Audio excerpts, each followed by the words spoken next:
following is a recording of my presentation that I gave for a philosophy conference in Australia titled something like God and the Multiverse. So, pretty small things. And here we go.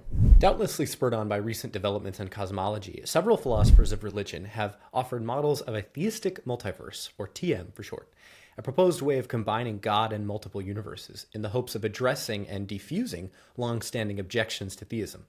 Despite obviously serving as their source of inspiration, there is no discussion in the literature about how these theological models relate to modern science. Are they consistent with one another? I will argue that there is only one strategy for reconciliation between these two paradigms that has a chance at succeeding: denying that the relevant scientific theories are true in their entirety. If we are open to what is called a Molinist account of divine providence, then we will have a viable strategy for bridging the gap between cosmological and theistic multiverses. Physicist Max Tegmark organizes scientific models of multiple universes into 4 levels, each level allowing for more kinds of variation among universes. The level 1 multiverse is the most mundane version of the 4 that arises fairly automatically if, number 1, space continues on infinitely beyond the edge of our event horizon, not our event horizon, our observable universe, and 2, matter is distributed uniformly throughout. It is universally acknowledged that space does continue to at least some extent beyond where light has had time to reach us since the Big Bang.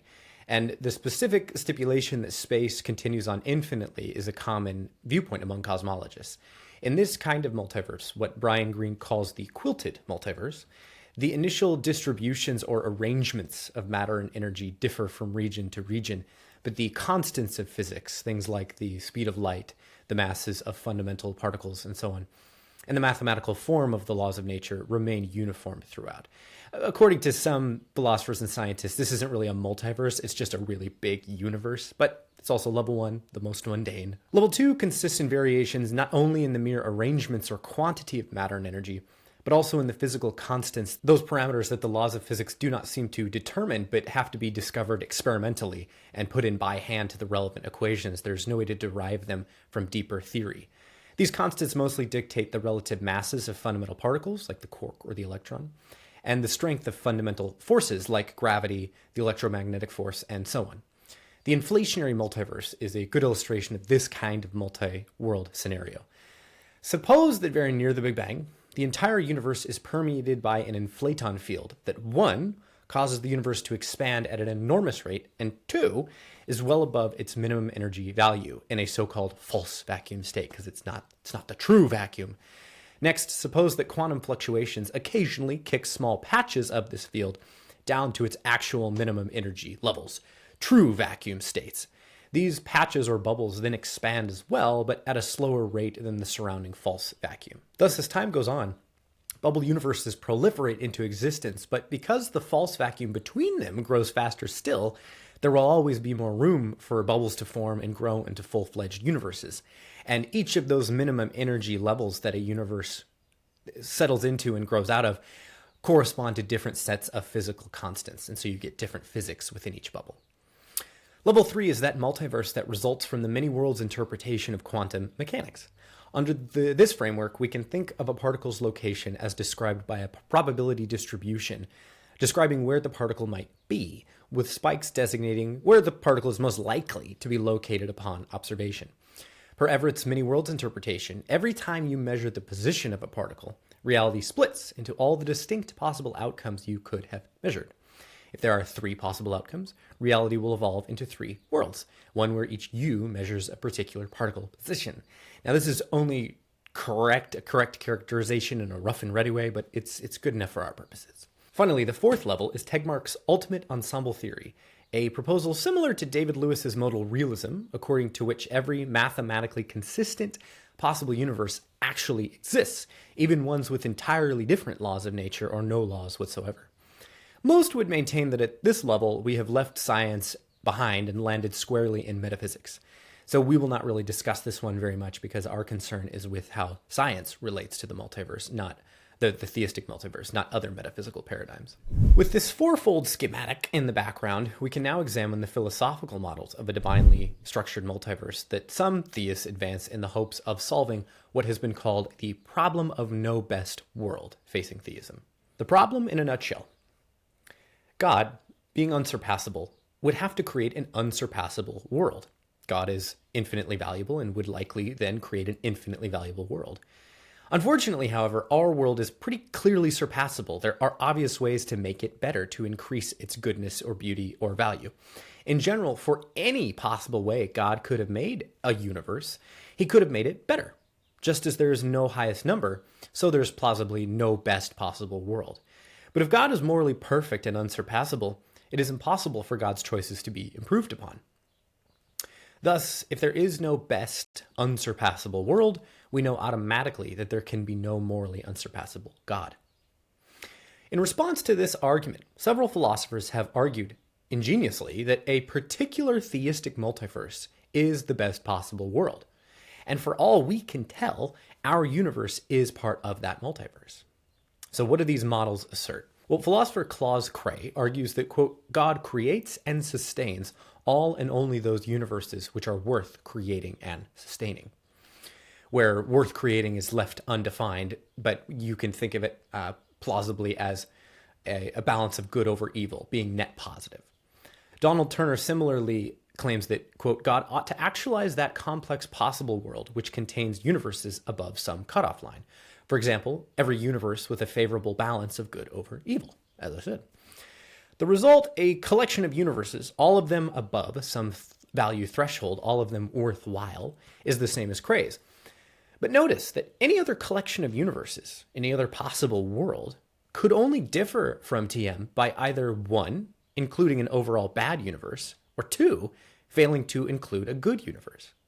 In either case, such a possible world would be less valuable than the theistic multiverse. Thus, this multiverse is plausibly a way of modeling a best possible world. The key point is that by breaking apart universe and world, these models allow us to affirm that our universe is obviously surpassable in value. But nevertheless, our world as a whole, reality as a whole, the multiverse is unsurpassable. But if, for all we know, this theistic multiverse really exists and we are part of it, then we have no reason to affirm premise 2 of the problem of no best world. And the problem is therefore undercut. It's not much of a problem. My concern is not with whether TM resolves the problem of no best world or any other theoretical issue confronting theism, but with the independent question of how these philosophical models relate to modern science. After all, if scientific evidence confirms theories that conflict with the theistic multiverse, it won't matter whether the latter proves amicable to theism. Now, the source of conflict between theistic multiverses and scientific paradigms is not hard to identify. No part of any theory featuring in Tegmark's 4-level scheme restricts the scope of universes in the way that TM proposes. Cosmologist Alexander Vilenkin writes that, quote, in quantum mechanics, all processes that are not strictly forbidden by conservation laws do occur with a non-zero probability. Consider just the level 1 multiverse. This scenario entails that all possibilities, even truly horrific ones, ostensibly well below the relevant axiological threshold, will find realization somewhere in the infinite expanse and do so an infinite number of times. The same implication holds for the inflationary, quantum mechanical, and related multiverses. Collections of universes like these, because they realize or bring about every possibility, multiply evil and suffering unimaginably. All models of the theistic multiverse, however, entail that God has created only those universes above a certain threshold of value, worthwhile ones, ones that are more good than bad, and so on.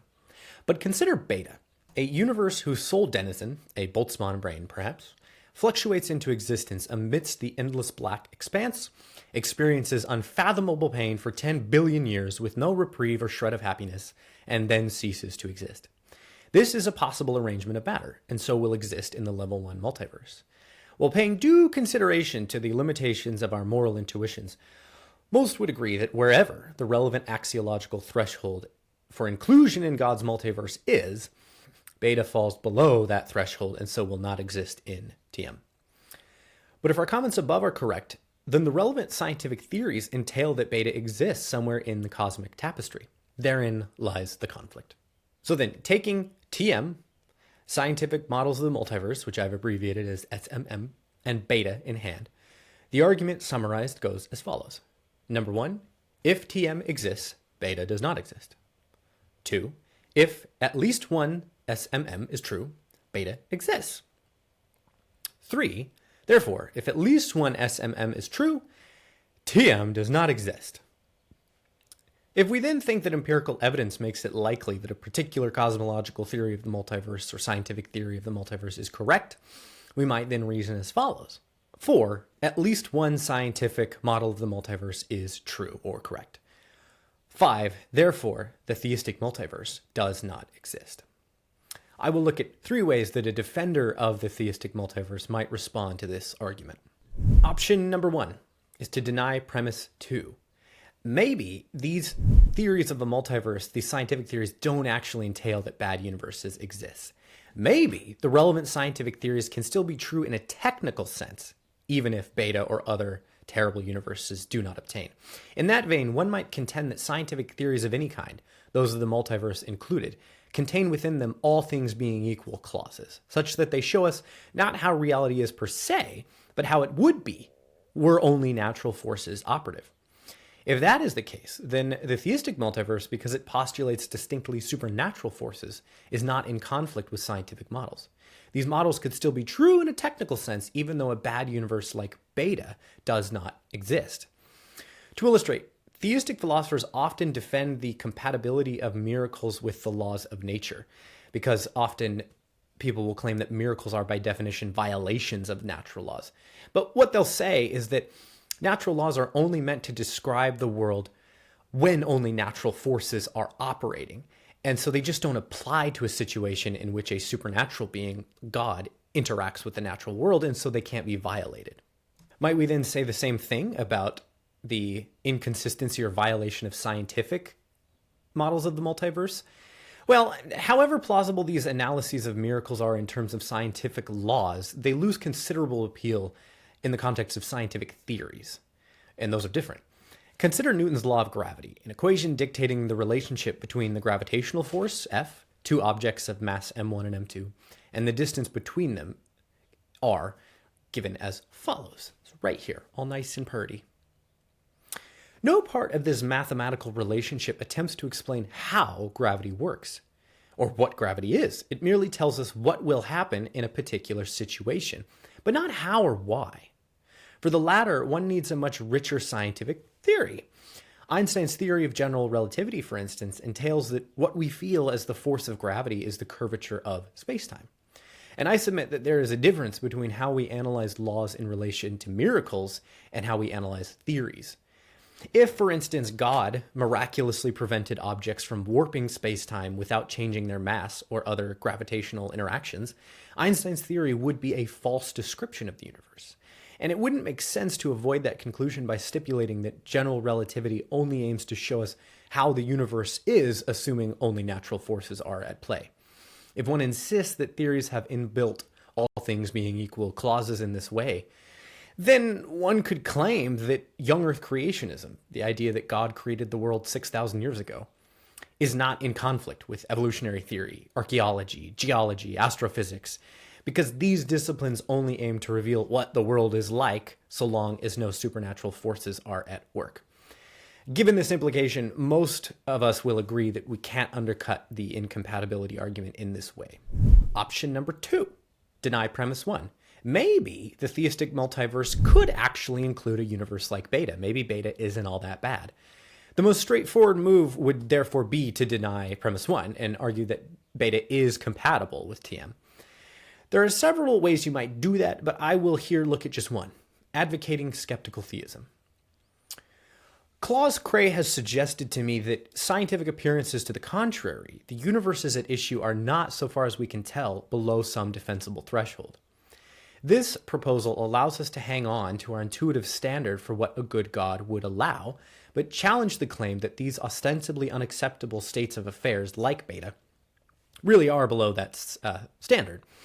Here one might think to appeal to skeptical theism, a family of views within philosophy of religion that all contend that we can't rationally assess the likelihood or probability of the evil we observe given God's existence. Though the details differ, Bergman, Dijkstra, Van Inwagen, and Hendricks, all different philosophers who've written on these topics, among others, contend that our inability to come up with a reason that might justify God in permitting an evil is not itself justification for thinking that there is no such reason. For any evil or instance of suffering you might care to specify, we're just not in the right epistemic position to judge whether that instance of evil is necessary for attaining some greater good or preventing a greater evil. Might we then take that framework and apply it to the case at hand? Well, one must certainly tread lightly when declaring that some state of affairs is inconsistent with a good and loving God. I mean, incomprehensible tragedy visits people every day right here in our universe, so why not beta? Of course, perhaps proponents of the problem of evil are right, and events well within our universe are evidence against God's existence.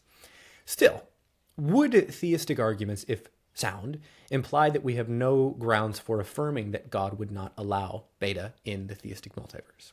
To help sharpen our thinking here, consider philosopher William Rowe's objection to skeptical theism that if human life were nothing more than a series of agonizing moments from birth to death, the skeptical theistic position would still require them to say that we cannot reasonably infer that it is even likely that God does not exist.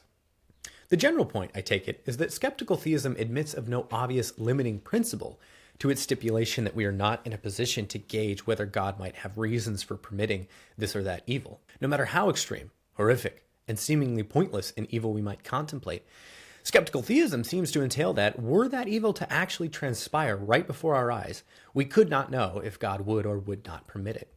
But surely, that unrestricted implication is absurd. At some level of imaginable horror, we can see that a morally perfect God could not permit it.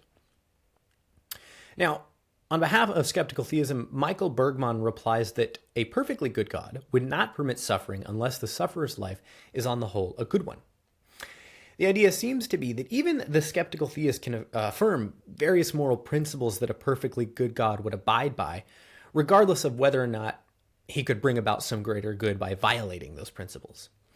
So God would not permit the particular scenario Rowe envisions because such would be impermissible even if it could have resulted in a greater good of some kind. That's how I interpret Bergman anyway. But either the sufferer's life refers only to their life this side of the grave or to their entire existence, both here and in the hereafter. Now, if it's the former that Bergman has in mind, then he agrees with me that God could not permit beta, and we are left with contradictory implications of natural and theistic multiverses. If the latter, then I think we still have a problem. Imagine that in beta, after this poor chap dies, he goes to heaven, and thus ensuring that his existence is on the whole a good one. An infinite eternal life with God will outweigh any finite suffering endured in the here and now. Does this fact permit God to create beta? I would say the answer is still no. Even if God graces a person with eternal life, his moral perfection and love prohibit him from allowing those people to languish in unrelenting torment for billions of years.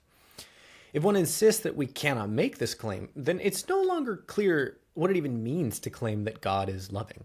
For those unconvinced, just keep ramping up the time frame until the implication seems clear.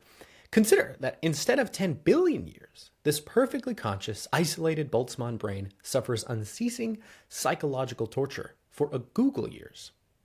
Boom, right here. 1 times 10 to the 100. That's 1 followed by 100 zeros, that many years. Insofar as skeptical theism entails that we cannot know that a loving God would not allow this incomprehensibly terrifying prospect, then skeptical theism has surely gone wrong somewhere. So we are still left with a conflict between theistic and scientific multiverses. Finally, option number 3, deny that scientific multiverse theories are true. What if we take these scientific theories that entail a multiverse of some kind and tack on the claim that God restricts the domain of actualized or real universes to those that are above a certain value threshold? These explicitly theistic theories, one might argue, are empirically equivalent to their unqualified mainstream counterparts. There's no scientific experiment that could differentiate, for instance, between an inflationary multiverse partially constrained by God and one proceeding of its own accord. In this way, a defender of TM might argue that this kind of multiverse conflicts with cosmological multiverses in a technical way, but not in a substantive one. Though speaking about evolutionary accounts of the origin of religious belief, we might paraphrase Alvin Plantinga and claim that TM conflicts with science in the same way that a theory that results from conjoining Newtonian physics with atheism does. The theory conflicts with theism, all right, but it certainly doesn't constitute a serious conflict. These reflections lead to a simple question. Would verified empirical predictions, empirical evidence of scientific models of the multiverse give us reason to think that they are true in their entirety, and therefore that beta exists, and therefore that TM is false? To get at that question, we will have to answer two further ones. One, what is the possible empirical evidence for a scientifically explicable multiverse? And two, is TM compatible with that evidence? If the answer to both questions is yes, then I will argue we have no reason to think that beta or otherwise terrible universes exist, even if we have strong empirical evidence for the level 1 multiverse, the inflationary multiverse, and so on and so forth. There are multiple lines of purported evidence for scientific multiverses, but consider the often made claim that these models accurately predict the precise value for the cosmological constant, a constant that, among other things, controls the expansion rate of the universe. In 1998, several astronomers calculated that the cosmological constant, lambda, should have a small positive value because most observers within the multiverse will find themselves within regions that possess that value for the constant. They were able to calculate that from the underlying theory. So, for instance, this is just an illustration. If 90% of observers within the inflationary multiverse would detect that value, then we can say that the inflationary paradigm leads us to expect with 90% confidence that we too will detect that value. And if we didn't detect that value, then we could conclude that we're probably not within an inflationary multiverse. The logic is similar to being asked to guess which country a randomly selected person is from without knowing anything else. Assuming China is a far better bet than the Vatican City because there are vastly more people in the former than the latter. So remarkably, later that same year, a team of astronomers, through meticulous observations of various supernovas scattered throughout the universe, discovered that the universe is accelerating in its expansion, and that therefore the value of the cosmological constant is right where the original group predicted it would be. In this case, as physicist Sean Carroll puts it, we obviously didn't observe other universes directly, but we observed something about our universe that boosted the likelihood that a multiverse provides the best explanation for what we see. My point here is not that empirical evidence has vindicated the various scientific accounts of the multiverse on offer, or even that such theories qualify as proper science in the first place, but rather that it is certainly possible that future investigation will prove fortunate for these models. The theistic multiverse may then find itself falsified in the near future, and all the scholarly work done drawing out the nuanced philosophical implications of it for naught, if TM is inconsistent with those empirical results. So then, our second question, does TM square with the empirical evidence? To understand what the theistic multiverse implies about possible evidence for an inflationary multiverse or the many-worlds interpretation of quantum mechanics, we have to understand what TM as a hypothesis asserts. Compared to its scientific counterparts, TM is a remarkably thin hypothesis, empirically speaking. To summarize our earlier discussion, it seems that TM amounts to the following. God has created a multiverse such that 1, all universes therein are causally independent.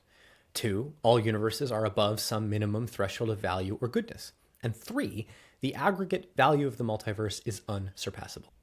That's it. There's no claim one way or the other about the distribution of observers, the underlying physics within each universe, and so on. This explanatory omission should come as no surprise. TM is a metaphysical proposal meant to undercut philosophical objections to theism. It's not intended to provide an empirically fruitful model that a scientist would find satisfying. Because it largely makes no empirical claims one way or the other, it seems that it is compatible with the observational or empirical consequences of its scientific counterparts. TM does not predict that the cosmological constant will have the value that it does, but it certainly seems consistent with that outcome. To bring this point into sharper relief and test its implications against a specific scientific theory, consider the following two versions of the inflationary multiverse. Natural inflation and theistic inflation. Natural inflation is just normal inflationary mechanisms, and theistic inflation is those same mechanisms plus the claim that God directs the inflationary process to prevent universes like beta from developing. Theistic inflation is therefore what you would read about in any introduction to cosmology and astrophysics, coupled with precise divine adjustments.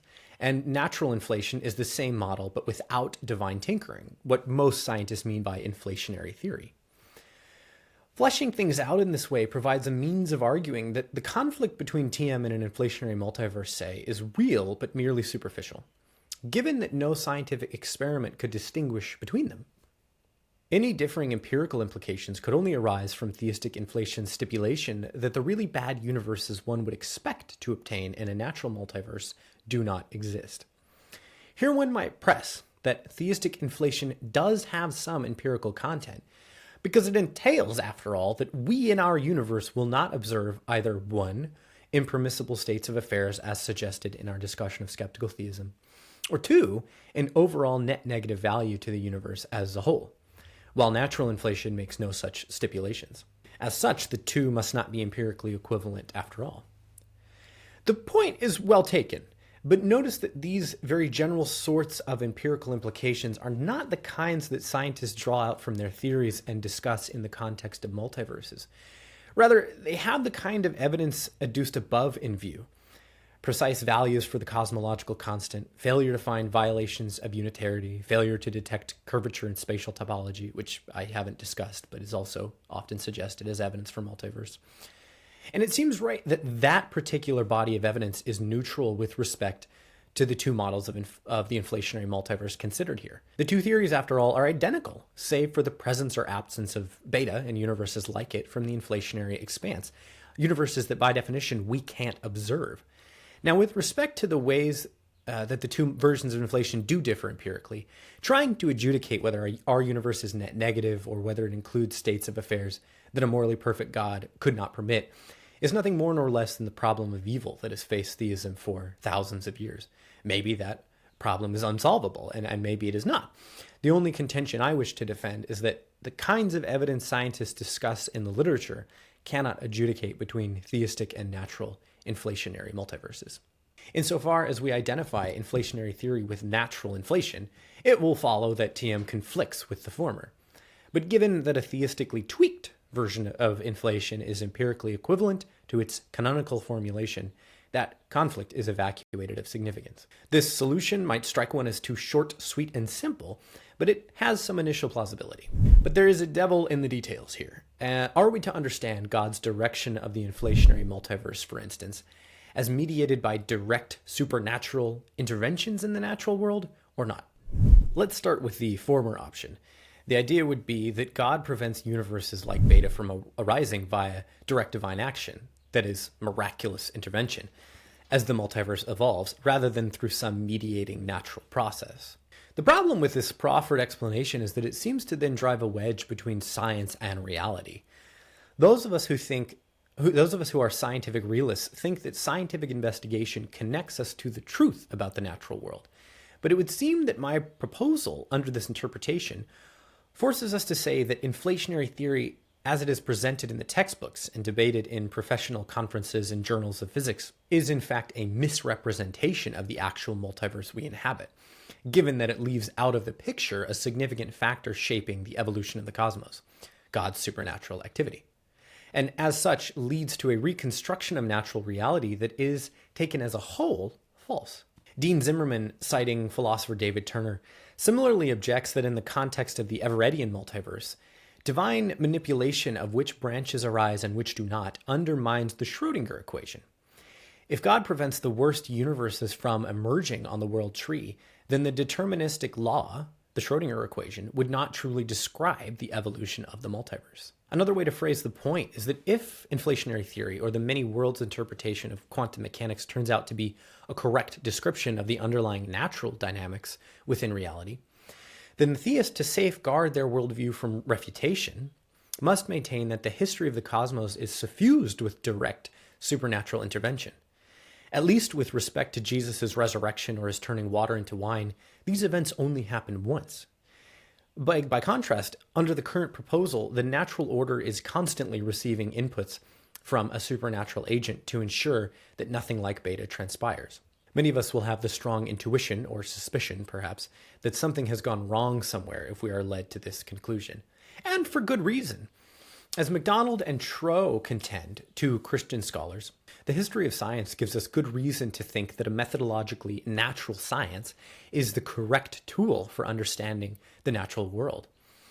Whether it be Newtonian appeals to God to safeguard the stability of the solar system, vitalistic theories that postulated an immaterial life force at the heart of living things, the attempt to integrate the Genesis flood account with geological investigation in the 19th and 20th centuries, or the intuitively but ultimately incorrect watchmaker arguments for the origin of biological complexity to a designer.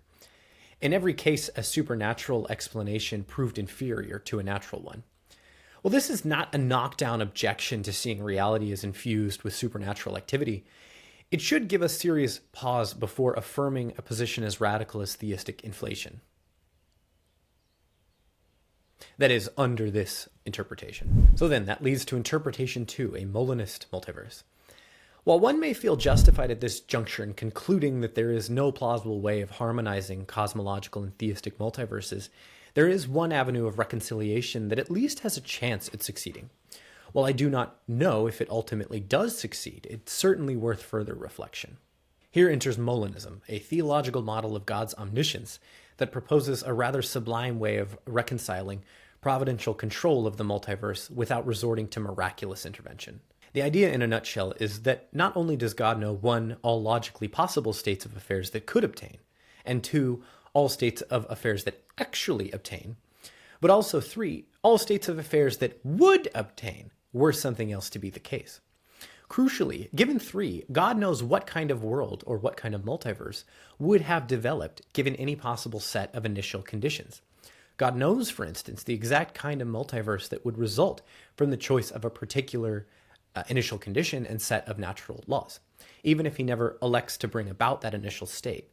That is, God knows if I start the universe in state such and such, it would evolve into the particular kind of multiverse. Sorry about the dog. Can't help that. God knows all hypotheticals, as it were. Now, if we grant the coherence of this construal of God's omniscience as including even hypothetical knowledge, then we have a way of reconciling cosmological and theistic multiverses without resorting to direct supernatural intervention.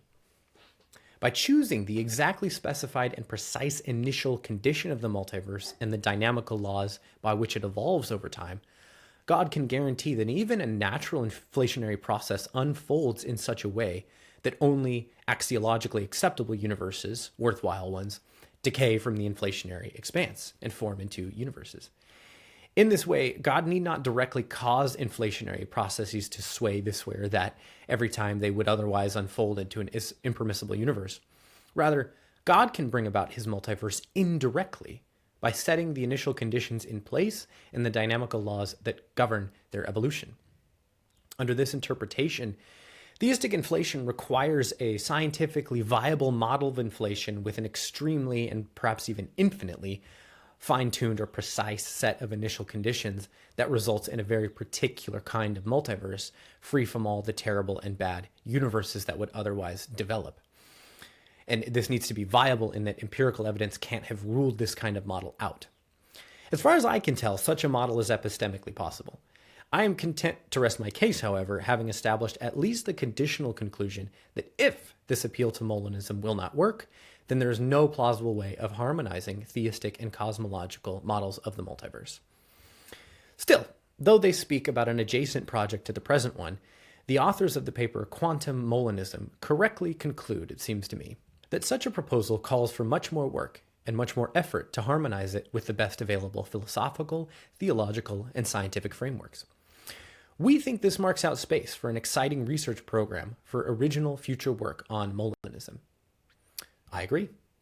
While I've closed the door on several attempts to reconcile philosophical and scientific multiverses, I hope to have here opened one, even if only just enough to see a bit of light coming through. Thank you.